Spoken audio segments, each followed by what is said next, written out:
성령은 예수 그리스도를 더 생생하고 선명하게 부각시켜서 우리의 성품을 변화시키며 새로운 내적 질서와 자비, 겸손, 담대함, 만족, 용기를 심어주신다. 오늘의 하시오 말씀은 요한복음 16장 13절의 말씀입니다.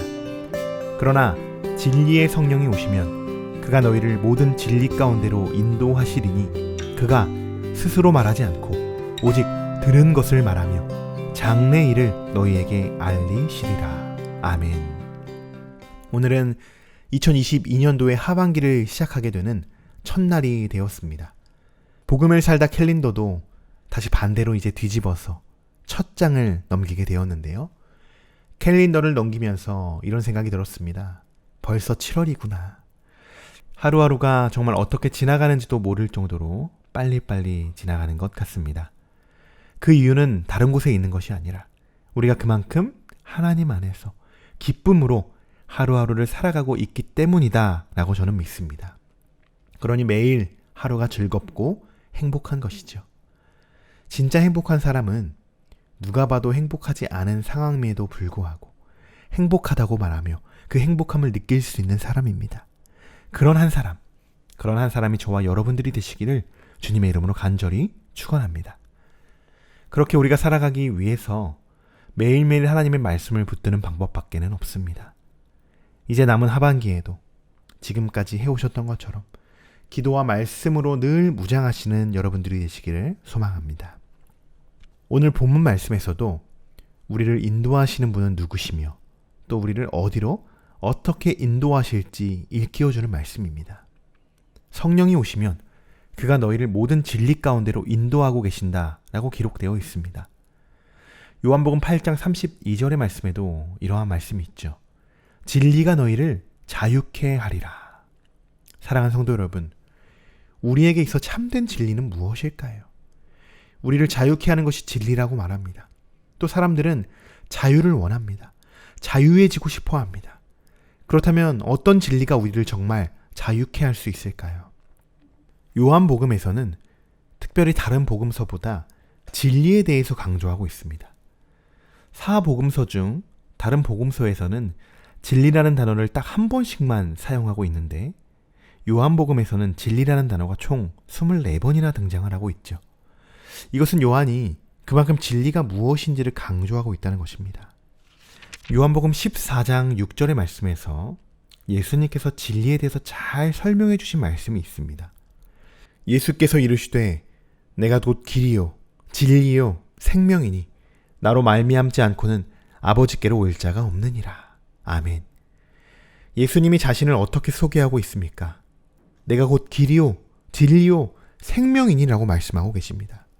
또한 나를 말미암지 않고는 아버지께로 올 자가 없다고 말씀하시죠. 이 말씀을 다시 한번 정리해 본다면 우리의 참된 진리는 바로 예수 그리스도라는 것을 우리가 알 수 있게 되는 것입니다. 저는 이번 하반기를 시작하면서 오늘 이런 말씀을 하나님이 우리들에게 허락하심에 정말 감사할 수밖에 없는 것 같습니다. 사실 6월, 7월은 한 해의 절반이기 때문에 우리가 생각이 가장 많을 그런 시기이기도 합니다. 또 뭔가 지금까지 했던 일들도 따분하거나 지루하고 쉽게 지칠 수 있는 그런 시기이기도 하죠. 그리고 이제 코로나가 종식된 건 아니지만 거의 약화되어 가고 있습니다. 지금까지는 코로나 때문에 라는 수식어가 앞에 붙으면 어떤 상황이든 이해하고 넘어갈 수 있는 그런 시간들을 보냈죠. 하지만 이제 팬데믹이라고는 볼 수 없이 사회는 많이 회복되었고 모든 분야에 있어서 다시 정상화를 시작하고 있습니다. 한번 혼돈이 찾아오고 혼란 속에 빠진 사람들은 그것을 딛고 일어나는 것이 쉽지만은 않습니다. 회복이라는 말이 쉽게 할 수 있는 말이지만 회복의 과정은 결코 쉽지 않다는 것이죠. 이런 상황 가운데 오늘 하나님이 우리들에게 말씀하십니다. 너희를 모든 진리 가운데로 인도하겠다. 여러분, 이 말씀이 우리에게 얼마나 도전이 되고 힘이 되는 말씀입니까? 지금까지 여러 아픔 속에서 지쳐 계셨던 분들이 계신다면 오늘 말씀을 통하여 힘을 얻으시기를 축복합니다. 하나님께서 여러분들을 이끌어 주신다고 약속하셨습니다. 이제 앞으로 6개월이 남았죠. 그동안 코로나를 비롯해 여러 가지로 어려움을 겪으셨겠지만 포기하지 않으셨으면 좋겠습니다. 분명 여러분에게는 하나님이 약속하신 미래와 희망이 있다는 것을 기억하시고 또 지금까지 너무나도 잘 버티셨고 잘 이겨내셨다고 저는 믿습니다. 그러니 이제 앞으로는 하나님이 여러분들에게 반드시 회복시켜 주실 줄 믿습니다. 여러분, 우리가 누구입니까?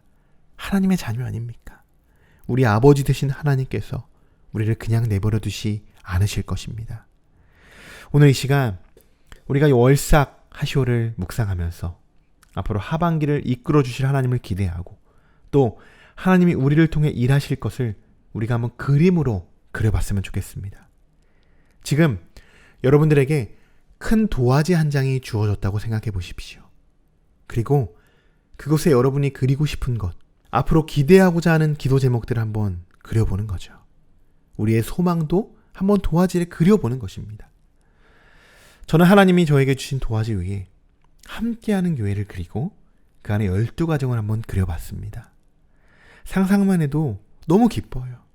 그동안 기도했던 비전이고 소망이 이루어진다고 생각해 보십시오. 얼마나 감사하고 기쁘겠습니까? 그런 작업을 오늘 여러분들도 한번 실천해 보셨으면 좋겠습니다. 마음껏 그려보십시오. 무엇이든 좋습니다. 여러분들의 마음과 생각을 인도하시는 분은 하나님이신 줄 믿습니다. 제가 왜 오늘 이렇게 그림을 그려보라고 여러분들께 말씀을 드리는 걸까요? 그림을 그리다 보면 하나님의 인도하심을 우리가 느낄 수 있기 때문입니다. 이렇게 꿈꾸고 기도하는데 하나님 어떻게 인도하실까? 어떻게 일하실까? 어떤 방법으로 하나님이 나를 인도하시고 역사하실까? 이런 소망을 품으며 반드시 예수님께서 여러분들을 인도하실 것을 믿고 그대로 행하시는 여러분들이 되시기를 주님의 이름으로 간절히 축원합니다. 7월 한 달도 또 앞으로 남은 반년 동안에도 우리가 하나님의 인도하심을 따라 그분의 뜻에 순종하고 여러분들이 그리셨던 그림대로 응답받는 귀한 하루하루, 귀한 시간들이 되시기를 소망하고 축복합니다. 기도하겠습니다. 그러나 진리의 성령이 오시면 그가 너희를 모든 진리 가운데로 인도하시리니 그가 스스로 말하지 않고 오직 들은 것을 말하며 장래일을 너희에게 알리시리라. 아멘. 오직 우리의 진리 되신 예수님만을 따르겠습니다. 오늘 우리가 기도하며 그림을 그렸으니 장래일을 우리에게 알게 하시는 것처럼 우리가 그린 그림 그대로 이루어지기를 간구합니다. 하나님의 뜻대로 구하오니 들으시고 응답하여 주시옵소서. 우리를 진리 가운데로 인도하심에 감사드리며 우리를 진리 가운데로 인도하여 주심에 감사드리며 지금도 우리 함께 계시는 우리 주 예수 그리스도의 이름으로 기도드립니다. 아멘.